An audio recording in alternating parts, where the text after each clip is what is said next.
COVID-19 эпидемиясынын жайылышына салым кошпоо үчүн мечиттерде жана храмдарда кандай чараларды сактоо керек? Алардын негизгилери жеке гигиена жана социалдык аралык. Мечитке же храмга киргенде колуңузду дезинфекциялоочу каражат менен тазалаңыз. Колдорду дайыма жууп туруңуз. Бетти, айрыкча көз, мурун жана оозду тазаланбаган колдоруңуз менен кармабаңыз. Бөлмөгө киргенде же эл көп чогулган жерлерде сөзсүз түрдө бет кап тагынып жүрүңүз. Бет капты тез алмаштыруу керек. Коомдук жайларда кеминде 1 метр аралыкты сактаңыз. Жөтөлгөндө же чүчкүргөндө бир жолку кагаз кол арчы колдонуп, аны капкагы бар таштанды челекке таштаңыз. Эпидемия учурунда кол алышуудан, кучакташуудан жана өбүшүүдөн баш тартыңыз. Бөлмөлөрдү дезинфекциялап туруңуз. Буюм-тайымдардын бетин дезинфекциялык каражаттар менен тазалаңыз. Ошондой эле эшик туткаларын, жуунуучу бөлмөлөрдү, диний шаймандарды дезинфекциялап туруу зарыл. Бөлмөнү күнүнө бир нече жолу желдетип туруңуз. Белгилей кетчү нерсе, спирт камтыган антисептикти колдонууга динде эч кандай тыюу салынган эмес. Алкоголь ичимдиктерин ичүүгө болбойт, бирок аны тазалоо иштерине колдонууга тыюу салынган эмес.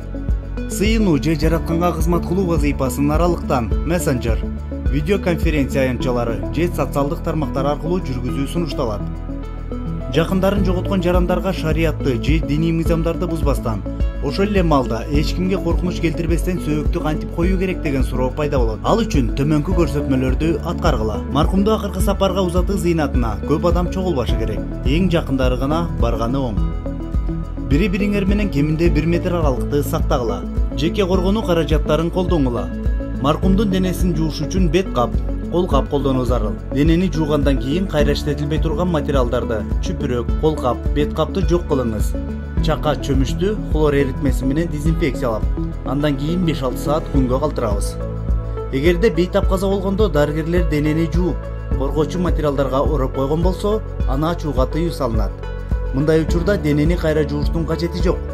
Жаназа намазы 5 мүнөттөн ашпаган кыска мөөнөттө окулушу керек. Жаназа намазына ден соолугу начар адамдар, карылар жана балдар катышпашы керек. Эскерүү же Куран окутуу зыйнатын үй бүлөлүк тар чөйрөдө гана өткөрүүгө болот. Пандемияда жакындарын жоготкондордун бардыгына көңүл айтабыз. Бул көрсөтмөлөр коронавирустан каза болгон маркумдарды гана эмес, башка себептен каза болгон адамдарды да жерге берүүдө колдонуларын эстен чыгарбайлы.